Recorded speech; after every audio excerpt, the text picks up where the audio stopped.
Welcome to the Practical Enneagram, which is actually pretty practical today. Thanks to my guest, Philadelphia-based executive coach, leadership development consultant, and Enneagram teacher, Mario Sikora has been instrumental in developing specific business-friendly language for the Enneagram, something that he's received considerable flack for over the years, I think. He and his partners at Awareness to Action offer a variety of programs on the Enneagram in organisations, as well as certification programs for individuals.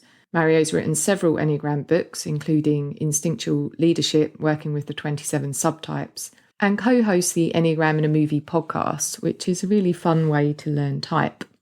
His teaching around the connecting points is, for me, as careful and deeply considered as the rest of his teachings. Speaking with Mario has left me with much to bring into my self-observations. I deeply appreciate the stand he makes for clarity and precision, and have generally found it difficult to disagree with any of the views he expresses, here and in other places. Listen out for the specific awareness practices that emerge in this discussion to do around your type's connecting points. There were actually 4, and they're highlighted in the episode notes if you miss them. A quick note about integration and disintegration, which comes up a few times in this interview. I once heard, and I wish I could remember where, that integration and disintegration were not intended to mean positive and negative. That integration was meant as something we need to re-include having once lost, and disintegration refers to the dissolution of the ego, of the personality. On that interpretation of the language, the labelling holds true, at least for me. It seems right to me that I'm including something I lost at 1 and then dissolving my whole identity at 2, the high side of which is called the missing piece. This missing piece teaching is something I want to explore specifically in another episode, perhaps with Russ Hudson himself if I can get him on. Meantime, enjoy this masterclass from the brilliant Mario Sikora.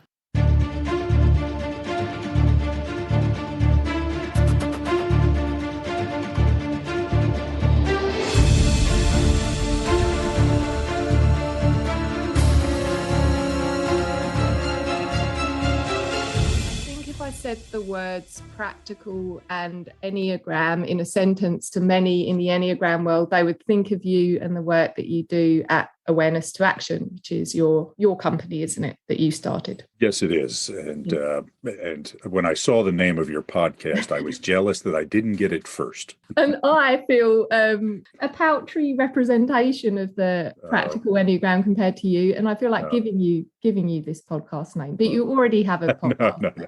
Completely comfortable with you owning that name. Good. So this first question I wanted to ask you about the origins of the teachings on the connecting points. I feel like I can ask you that because you've been around the Enneagram for longer than many. Yeah, so I get teased because a long time ago I was the angry young man of the Enneagram, and now I'm the guy that's been around a long time. So that just goes to show you, if you stick in there long enough, perceptions of you change. Regarding the origins of the connecting points, so there's a number of ways to think about it, right? First of all, the Enneagram as a process model is all about the connecting points, right? It's about moving from one point to another along the lines. As far as the connecting points with understanding the Enneagram of personality styles, that's a little murkier, right? So my understanding is originally that wasn't really part of the teaching, like with Oscar Ichazo. From what I have heard, it was kind of a thought experiment that Naranjo was doing when he was teaching the Enneagram in the early days. And, what happens when this type moves this direction and that direction and so forth. My understanding is he then went and abandoned it and didn't teach it later. I mean, I have not seen it in any of his work subsequent to that. But as often happens is when you're teaching something, even if it's just a thought experiment, those people who train with you or study with you at that point in time tend to carry on those ideas, right? Even if you have moved on from them and even if you've kind of disavowed them in some way. So it became part of the lexicon. And I think rightfully so, right? I'm not sure what Naranjo's ideas for abandoning the idea were, but I have found the connecting points to be really, really useful. Okay. I was most curious about the persisting language of integration and disintegration. That labeling was from Naranjo. Is that accurate? No, I think that actually came out of Riso and Hudson, were the originators of integration and disintegration. The idea that existed prior to that was seeing them as stress and security points. And that was Naranjo's way of talking about it at the time, that under stress, we move to one connecting point, and under security, when we're feeling safe, we move to the other connecting point. So that's sort of, that terminology stuck in the Palmer, the Helen Palmer narrative tradition school. And then, again, my understanding is that Don Riso came up with the terms integration and disintegration, which, again, was taught at the time. I was first introduced to the Enneagram in 1994. Shortly thereafter, I did go through Don and Russ's training, and that's what they were teaching, that we integrate one direction, disintegrate another direction. I started to wrestle with that shortly thereafter because as an 8, the idea was that if I look like a 5, then I'm disintegrating in some way, and it's a bad thing. But I studied philosophy and theology in school, right? I mean, I read a lot, and I'm mildly cerebral. And so I didn't see that as a bad thing when people would say, you kind of seem 5-ish, right? And so I really wrestled with this idea that we went one way, in bad times, and another way in good times, and that was it. In 2000, Sandra Maitre's book, The Spiritual Dimension of the Enneagram, came out. And she was the first person, to my memory, to write that, well, it's more complicated than that. We actually go both directions under good circumstances and bad circumstances. And probably at the same time, or maybe subsequent to it, Don and Russ started observing the same thing. And so even in the Enneagram Institute trainings, they don't say you only integrate one way or disintegrate another. They say it's more complicated than that, which I think is the accepted thing. But we have so many people learning about the Enneagram only out of books these days, that they're reading books that, again, were kind of saying things at one point of time, taking that as the gospel, and not aware that the knowledge has moved on, right? The applications have moved on. Great. Thank you. So where do the connecting points feature in your one-on-one work with clients? Yeah, so the connecting points, again, for me, are relevant. I don't want to go into too much of a digression and get too philosophical and theoretical here, but there are different arguments about the Enneagram. Is it just a construct, right, of ideas that work, or is it some sort of Platonic archetype that, is fixed and some sort of laws of the universe? I see it as a model. Okay. It's a constructed model. And there's a saying about models that all models are wrong, but some are useful. So, there are no, in my view, laws that apply all the time regarding the Enneagram. But one could argue, could we throw up all the types into the air and let them land where they will on the diagram, switch point, 8 and 0.5 and or 0.4, and still make it work? My theory is we probably could, because honestly, I mean, if you look at Echazo's descriptions of the types, they're different from what are the norms. Okay. They're described differently and in some ways substantially different. So my view is that when you're working with a model like the Enneagram, you have to make sure that what you're describing is internally and externally consistent. The model doesn't contradict itself, and it does in some way reflect reality. So when it comes to the connecting points, depending what we say about them, they work. Sometimes people make claims that don't hold up as far as I'm concerned. For example, the only disintegration, only integration idea. But for me, they're useful. So where they fit in is a way to help deepen our understanding of the fundamental issues at our Enneagram point. And I can say more about that if you want. Yeah, please. So, for example, I am an Enneagram type 8. And what that means is that my preferred adaptive strategy is striving to feel powerful. Okay? Meaning that of the 9 strategies, adaptive strategies of the Enneagram, And that was Naranjo's term. I got that from him in Character and Neurosis, that he saw the types as adaptive strategies. For me, of all the 9 ways of solving the problems that life brings my way, I tend to unconsciously, habitually rely on the strategy of striving to feel powerful more than I do the other 8, to such a point that it's really worth paying a lot of attention to that. I see the Enneagram as a problem resolution protocol, meaning when something's not working, I look at point 8 first and say, okay, am I overdoing striving to feel powerful in some way? And most of the time it is, right? Not always, but again, it's a problem resolution protocol. I reboot my computer. It fixes most of the problems, but it might not fix all of them, so I have to look somewhere else.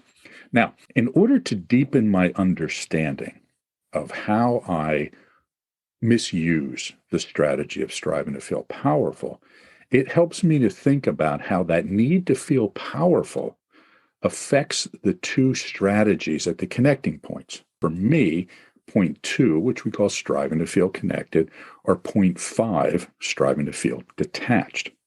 The way I think about it is, I remember being in San Francisco one time, and I was doing a corporate job, and I had a break, and I'm looking out a window, and I see a Starbucks across the street from me. The door actually opened outward, which is not the norm. Usually doors open inward. That way you don't bash pedestrians as they're walking by, right? So I would watch people, person after person, go up to that Starbucks door and push it, but it wouldn't open. So what would they do? They would push it again. And then they would look around, right, as what's going on. Is it closed? And then they would pull the door. And this is how we tend to be with our strategy. We try it.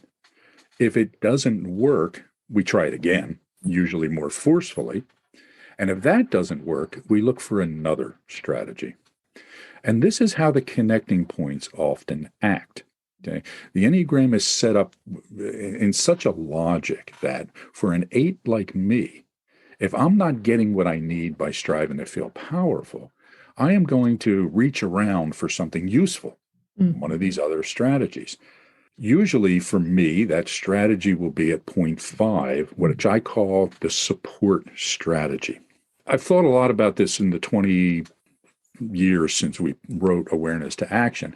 Probably could have called it a reinforcing strategy, as a more accurate name, because I often use the strategy of striving to feel detached to reinforce my feeling of striving to feel powerful.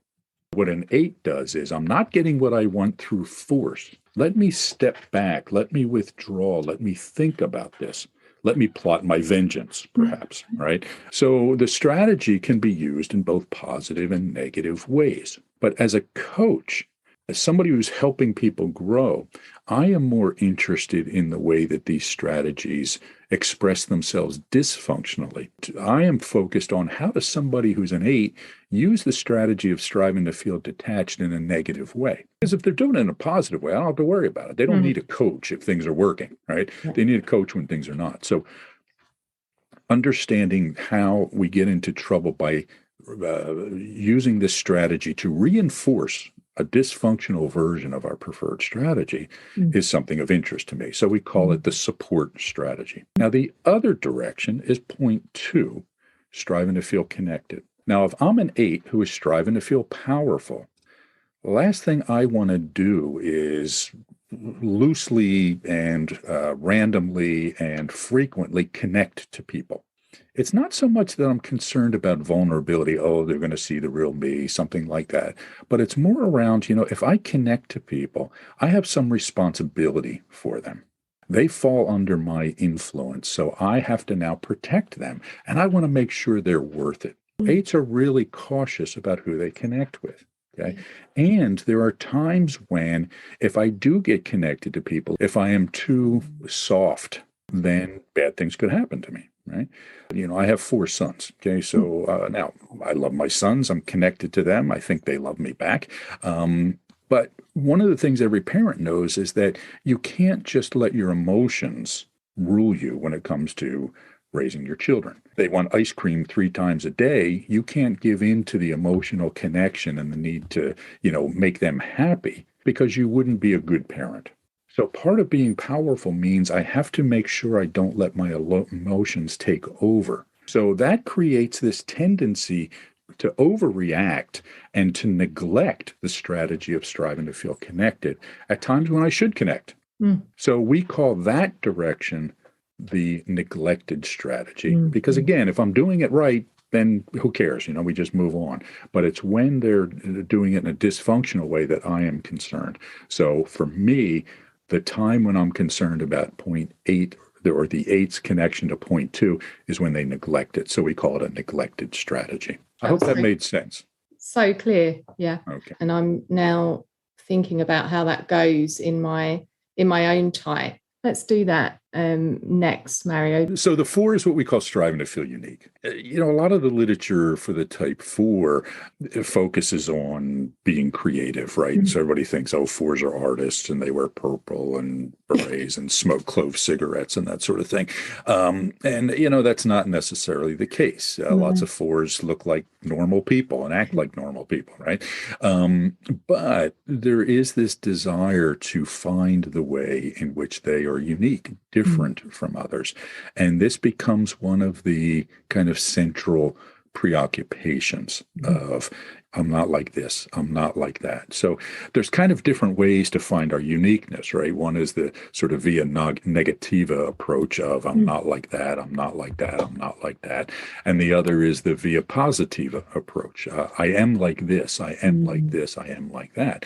And so the four is often caught in this language in their head, this, ongoing monologue of how I am not like this and I am like that, but I don't want to be like that because that's so dull and boring and uninteresting and so forth. So it's all about uniqueness at heart. Okay. How am I different? How do I understand those differences? So that's the way they go through life, is by, solving problems, by finding unique solutions, by finding ways in which they are distinct from others, and sometimes doing it in very positive ways, right? This is the source of great art, but it doesn't have to be that. It's this search for authenticity in our lives, right? Of course, the irony of the search for authenticity in the hero's journey is that it was always right there to begin with. So the preferred strategy is striving to feel unique. The connecting points are striving to feel perfect at point one and striving to feel connected at point two. Now, if we use the integration disintegration, the idea is that the four integrates to type one or point one, and they disintegrate to point two. Again, it's more complicated than that. Okay. And they use the strategy of striving to feel perfect and the strategy of striving to feel connected in some way that's related to this need to feel unique. Now, fours can get into trouble because, I don't want to be perfect because perfect is boring. Right. It's like, if you've ever been to, the Scandinavian countries or IKEA, I guess, and you can see that the Scandinavian teacups, right? Every one of them is the same. They're pure, they're white, they're perfectly round, etc. If you go to see a Japanese teacup, however, they're all unique and they're cracked. And it's in that uniqueness where the true beauty of the teacup is. So the four wants to be a Japanese teacup, right? Because, the IKEA teacup is perfect, but that's boring. That's repressing me. I don't want to color within the lines. I want to do things my way. So they tend to neglect striving to feel perfect when they start to perceive it as some kind of conformity, giving up of their own identity. It's not to say that fours can't be rigid and dogmatic and angry and critical. And this is kind of a way that they use the connecting point in a dysfunctional way. Don't apply your rules to me, but you better follow my rules. You better do things the way I think that they are, and don't you dare question my, assessment. I always think of Steve Jobs as a really good example of an Enneagram type 4. Really? Oh, yeah, absolutely. He was a transmitting 4, what I would call a transmitting 4. Other people, might call it a sexual 4. And if you read Walter Isaacson's book of him or watch the movie not the one with Ashton Kutcher, but the one with the guy whose name I can never remember. Perfect example of a transmitting four. If you read that book, I wish I had $1 for every time it said Steve Jobs didn't get what he wanted, so he started to cry. I'm sorry, folks. This is not what eights do. It's not what sevens do. Okay. And, his whole thing was about design and elegance and, thinking differently was their slogan back in the late 90s and early 2000s, right? It was all about how, no, we're not like that. And so Steve Jobs was a great example of somebody who had a real connection to point one in both negative and positive ways. Okay. Very specific about the design, right? I mean, it's got to be exact. It's got to be perfect. He wanted the next computer to be a perfect cube, even though the designers and engineers said it's not going to work. And it didn't work. But he had this vision stuck in his head. It has to be this way. So what fours often find themselves doing when it comes to this connecting point is, don't put your rules on me. But I've got a whole set of rules of my own that I expect you to adhere to. And, so again, it's that sort of both good and bad. But the most important thing is, again, the four gets into trouble. And the reason we would call it the neglected strategy is because at times when I really should follow the rules, at times when I should do things the way that everybody else is doing them, just because it's easier, just because it's safer, just because it's more productive, I resist. In my work, I see a lot of fours who waste a lot of time, their time and other people's time, because they're focused on changing things that don't need to be changed. This product it's fine, but it'd be so much better if it was an inch longer. Let's do that. Well, it doesn't need to be an inch long. I know, but everybody's is this size, so let's make it a little bit bigger, whatever it is. Okay. Yeah. So the move to two. Yeah, so the move to two is about connection. And so one way to think about it is, if I am feeling like I'm not unique, if I'm not feeling satisfied in that way, I need to find some validation through somebody else, right? If I don't feel unique and special, I need you to tell me. So I connect to people who will give me that reinforcement, who I value in some way, who I think are special. I become kind of dependent on them in some ways because my own sense of self is not strong enough. I need it reinforced by others. That becomes kind of the supporting strategy. And this can play itself out in romantic relationships, right? It can play itself out in professional relationships, all sorts of ways where the four will get validation from others.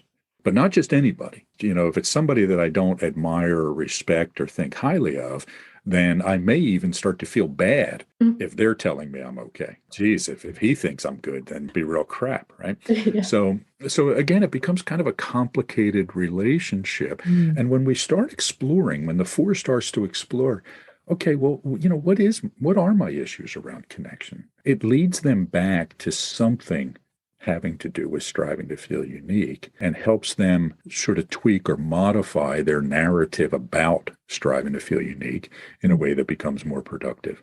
So good. Thank you. I'm sorry that we're not going to do all of the types. We don't have time, and four was obviously the most important one. We hit the two important ones. Right? I got you. Is there anything you'd add about 8?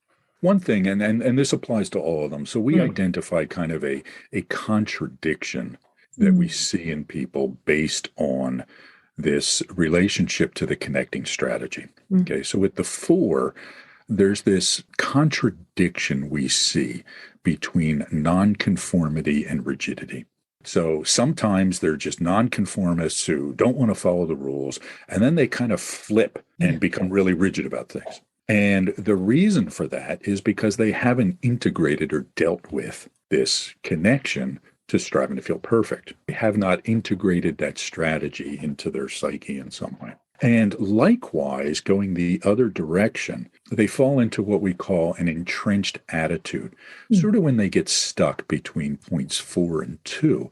And it becomes this sort of needy dependence, right? For this needy helping of, I have to make you happy because my sense of self is dependent on you. It kind of looks like some real dysfunctional 2 stuff.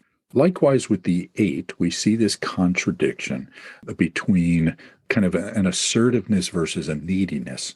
Eights, obviously they're well known for being assertive people, going after what they want. But then you see these flashes of sort of needy behavior, right? This demand for loyalty among others, this demand for support, this frustration that they feel like they're carrying the weight all the time, right? So there's this contradictory behavior. And then going the other direction, this dysfunctional space between points 8 and 5 is, we call it hostile indifference, right? Or this indifferent cruelty of this. I always think, again, I'm quoting The Godfather, but when Michael gets his revenge on everybody while he's, sort of at the baptism scene where he's just coldly, saying the catechism while his men are murdering all of his enemies. Okay. So there's this sort of, aloof hostility. I can be cruel without even feeling it. So it's not just a matter of integrating, disintegrating, stress, security. The relationship to these connecting points are really fairly complicated, subtle and nuanced. And so it helps us to really explore those connecting points as we start to understand how our preferred strategy hinders us at times. Love the idea of exploring the tensions. Yes. There's like a polarity represented by each point. Exactly. Okay, let us move along. There's other languaging around this in addition to yours that I'm aware of, some with more sort of spiritual connotations. Can you share with me your thinking on the more spiritual connotations to this languaging on the connection points? Spirituality is a challenging word, right? And a lot of times I get a reputation for being anti-spiritual. That's far from the truth. What I am is pro-clarity and precision. When people start making this distinction between spiritual and practical language, I'm always curious about how they're drawing that distinction because, the other terms I don't necessarily see as spiritual. They're just kind of other ways of talking about it, right? So whenever, somebody says, well, I'm focused on the spiritual aspects of the Enneagram, it's again, all right, how are we defining that term? And are we, making some sort of false distinction, right? One of my favorite passages in literature is from the book The Prophet by Khalil Gibran, which is kind of a hokey old new agey sort of book, but I like it. And the premise behind the book is this gives a talk and people say, prophet, speak to us of marriage, speak to us of home, speak to us of this. And at one point they say, speak to us of religion. And he says, have I spoke this day of aught else? Okay, meaning that, there's no real distinction between spirituality and life. My goal when I'm working with people is to help them flourish. Okay, I like the Greek concept of eudaimonia. Aristotle popularized this. It was all about flourishing so that we could fulfill the potential that we have to engage with the world and live the life that we are most capable of living. A lot of elements to that, right? And people find those answers a lot of different ways. Working with the Enneagram is not whether it's spiritual or practical. Does it help us flourish? And people can come at that using different language, right? I mean, if the Enneagram teaches us nothing else, is that there are multiple prisms of understanding the world, right? I mean, different, obviously I am as an 8, I'm going to see things a little bit differently than you will as a 4 or somebody else will as a 2 or a 5. So we're all going to bring our own language to it, just like every spiritual teacher, I mean, when you start to read different spiritual teachers, you can say, this guy was a 5, right? Or this woman was a 7 or whatever it is, because they bring their own lens to this work that they call spirituality. For me, I really don't see a huge distinction. I just see differences in how people are working with the material, valid differences that will satisfy some kind of fundamental perspective that they have and speak to different categories of students. Right. I get people who are more practical and pragmatic oriented and from the business world, and even people who are not from the business world but are practical oriented. So I'm not answering your question. You are. But any chance I get to step up on a soapbox about something, These are different views. You don't see it as an issue that there are different Not at all. labelings for these terms at all. Not at all. And I've been criticized for that, honestly, that, by changing the names, in the way that I have, that I'm confusing people or something like that, particularly around the instinctual biases, because I use different terms there. But my view is that, if people can't figure it out, if people can't understand that language is only, kind of the finger pointing to the moon, then, everybody using the same language is not going to help either. Yes, thank you for addressing that. And now it's time for the series of disjointed questions. I'm going to start. Is there any benefit at all to being aware of the positive manifestations of the connecting points? Absolutely. Absolutely. Right. So, I said that as a coach, I'm not so concerned about that. Right. Perhaps I was being a bit glib there. Right. Because one of the things that any coach wants to do is make sure that their clients are using their strengths as well as fixing their weaknesses or shortcomings or vulnerabilities. So it's important to understand, for me as an 8, or somebody else who's an 8, what the positive manifestations of the 2 strategy or the 5 strategy are, so I can use them more consciously, more deliberately, and more naturally. Right. So as an 8, I need to learn to more effectively connect to people. So I need to look at, well, what does that look like? What does healthy adaptive connection look like? And how can I emulate that or practice that in some way? And as a 4, you need to look at, well, same thing. What does healthy connection look like? And how do I start practicing that? What does a healthy sense of striving to feel perfect look like? And it doesn't mean that the thing has to be perfect 100%, however we define that, because usually when I'm working with a 1, I'm helping them understand that good enough is better than perfect, because it's done and it's good enough. So looking at the positive manifestations of all of these and learning to model those characteristics is really a healthy way to help our growth. Okay, great. Question about the frequency of these strategies. So this is maybe a bit of a weird question, but should we expect to see movement to our connection points daily, for instance? It's like eating your vegetables 5 times a day. I think this varies because I think the way we express the strategies is circumstantial. Okay. What I mean by that, again, I see these as adaptive strategies that with something we use to solve problems. When we don't have problems, then we're generally just, fine, right? We're doing whatever comes naturally. We're doing whatever is appropriate. It's when we start to feel stress. It's when we start to feel frustration. We start to constellate around one of the strategies and we start to get fixated on it. And again, if that strategy is not working, we'll try one of the other ones. Or if, intuitively we're feeling that, what, this is not an issue for striving to feel powerful. It's an issue for striving to feel connected, but I do it awkwardly or so forth. So it's hard to say. I have probably gone through the whole day without ever striving to feel connected. I went by, I don't know if that's truly the case, but, for me, it's hard to predict, the percentages. I don't think that people stay in the grip of one of the connecting points for significant lengths of time. Right. So, for example, I've had people say to me, well, I know that I look like a 2 and I've been in my 2 space for 6 years, but I'm really a 4. No, it doesn't work that way. Right. And this brings up another point, again, at the risk of digressing. I don't see the Enneagram as a essentialist model. A triangle is a triangle by definition. A circle is a circle by definition. Okay, it's just a triangle cannot morph into a circle, or there's no gray zone, or et cetera. Right? Some things are essentially what they are. Other things, however, fall into a more broad category. Like, for example, what is a dog, right? And, okay, there's, when it comes to biology and species, the concept of species is really an artificial concept. There's no hard line between one species and another.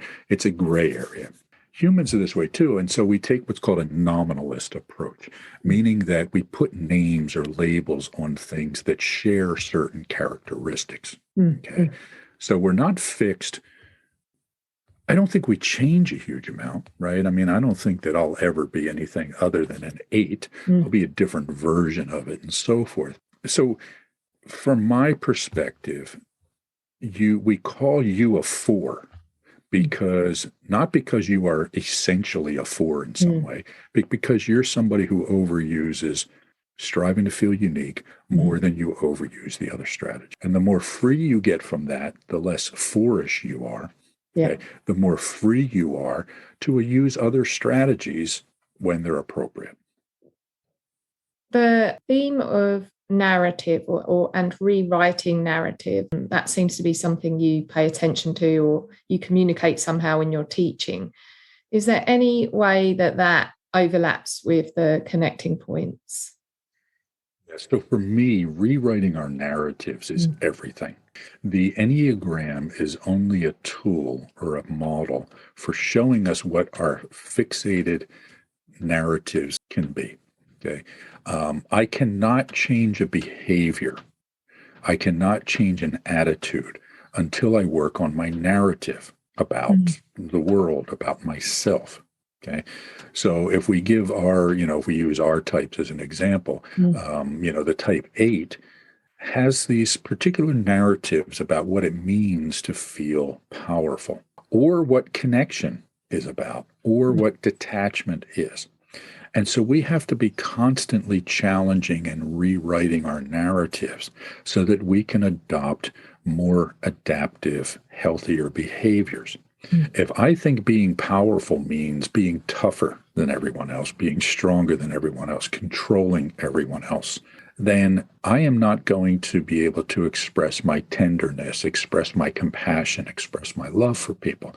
So I have to say, you can also be powerful through being compassionate and understanding and kind. These are just different forms of power. And then the 8 starts to say, okay, I'll give it a shot, right? But if you tell an 8, you know what, just stop worrying about striving to feel powerful. You just have to open up your heart and be vulnerable and everything will be fine. Well, that's probably the last conversation you're going to have with them. Right? Just like if you tell a 4, you know what, stop all this trying to be unique stuff. Okay. It's stupid. Don't do that. They're going to say, well, you're an idiot. Right. So, but what you have to say to them is, there are lots of different ways to feel unique. Okay. So why don't we start to explore what your stories are around feeling unique and see if we can improve on them, see if we can rewrite them, edit them, advance them in some way that allows you to sometimes say, you know what, being an IKEA teacup is good enough in this case, right? And I can just move on and be happy and healthy. But tomorrow or in this area, I'll be more like the Japanese teacup. So it's in this rewriting the stories that's important. And what the Enneagram does is tells us what is at the heart of each of our stories that is holding us back. That would be a good practice, actually, just to explore your narrative around your type's preferred strategy and the strategies of the points you're connected to. So exploring your narrative for me around perfection, uniqueness, and connection. Yeah, that would be a good exercise for everyone, I think. We call that the awareness to action process. It's really the heart of the work that I do with people. If we were to measure growth, Mario, using only this aspect, how would it look? The aspect of the connecting points? Yeah. So first of all, growth for me means that I am suffering less and the people around me are suffering less because of my, right? So I'm flourishing. Okay, we talked about this idea of eudaimonia. So I'm flourishing, but I measure that by, you know what? I'm more content. I'm happier. I'm not frustrated with the things that used to frustrate with me. And my wife doesn't complain as much, and my coworkers don't complain as much, and my kids don't complain as much, right? So that's, for me, that's as good as it gets. Yeah, okay? Me too. So we measure this by, some sort of either self-audit or getting feedback from other people. Am I getting better? Am I improving? Am I growing?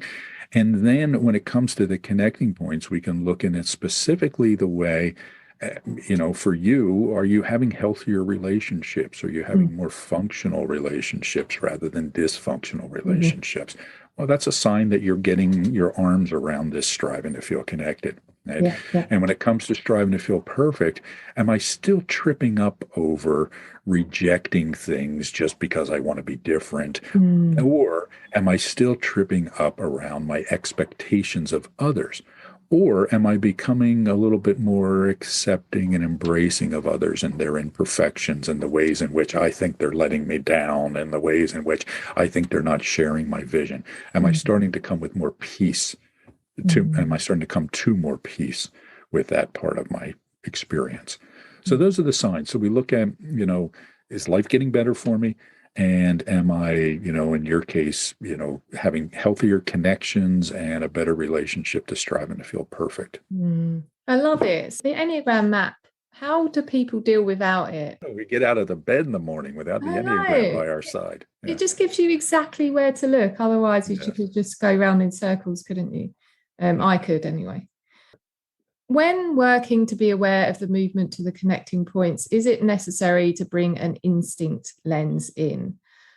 So for me, understanding our instinctual bias certainly heightens and advances our understanding of working with the strategies. Mm, But I don't think that you can't see, my issues around connection without understanding the instinctual bias. I think it just enhances it, right? mm. So it's a nice to have, not a must have, from my view. Great. That's very clear. Sometimes we can mistake the expression of an instinctual priority for movement to a connection point, which is a problem. Agree or disagree? But agree. I think that the Enneagram in many places is really oversimplified. And Mm, a big part of that oversimplification, beyond the fact that people are teaching the Enneagram after only having read a few books, and even those books not reflecting how things are taught anymore, but also because people don't really understand the instinctual biases. So they don't understand the nuances within type. For example, a transmitting four looks very different from a navigating four. A transmitting four is a very aggressive character, and very intense, whereas a navigating four is less so. So a lot of times navigating fours are mistyped as sevens, mm, mistyped as maybe twos. Okay, because we don't understand the nuances to them. So mm. I see a huge amount of mistyping in the Enneagram world, and it's usually related to not understanding the instinctual bias and the subtype. Okay, great. Um, what are you braining up these days? What are you thinking about in terms of the Enneagram? Let's see. I've been focused on this for a long time, but Mm, something that I'm even more focused on now is the importance of critical thinking mm, skills and the Enneagram. First of all, I think that the ability to think clearly, and by that I mean being able to see through the distortions of our personality, of our culture, of our ignorance, of our misinformation, and understanding the built-in biases of the human brain is more important than it had ever been. We mm, live in a world where we have all the information in the world at our fingertips, and most of it is wrong. And so, not having the ability to practice intellectual discernment and critical thinking undermines our ability to function effectively as members of a social species. But it also profoundly influences the work we do with the Enneagram. Because if I don't know, for example, the trappings of cognitive biases, such as a confirmation bias, mm, if I mm, don't know how easy it is to fall into confirmation bias, then I'm going to meet a four like you who has, long brown hair and say, well, fours all have long brown hair. See, there's one and there's one and there's one, but I don't see all the redheaded fours and the blonde fours and, mm, all that sort of thing. So understanding the impact of this, understanding the impact of logical fallacies, understanding the ability to fact check information we share, right? mm, I've seen Enneagram teachers, share things that just flat out factually wrong from a mm, scientific perspective or a factual perspective or a historical perspective, just because they didn't effectively practice critical thinking. mm, So, for me, the intersection of critical thinking, work with the Enneagram, and spiritual work is really where my passion is these days, and with leadership too, right? Because obviously that fits into it. Are you going to create a specific training around that? Yeah, so it's Yeah. part of our certification program that we do, right? And we're actually enhancing that part of the training because we have gotten feedback that that part of the training is really, really helpful and interesting to people. I wrote a little book called How to Think Well and Why that addresses my model of clear thinking. And it's Cool. also a program that I do, a corporate program that I do on clear thinking skills for leaders. I can really hear the 8 in there, like wanting to create a load of healthy discriminations in their head center. It's precision because in precision is utility. I can't use something if it's not precise. The blade of the sword has to be sharp, right? So yeah, so it is kind of an obsession of mine. Thank you so much for your time. This was a lot of fun, Rez. Thank you for the invitation.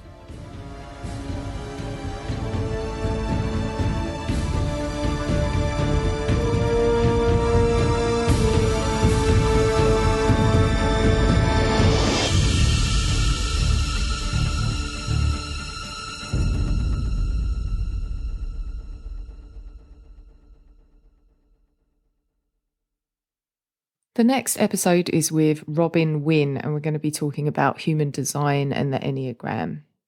Do subscribe, and if you're enjoying the podcast, please leave a rating and a review. Otherwise, in 2 weeks.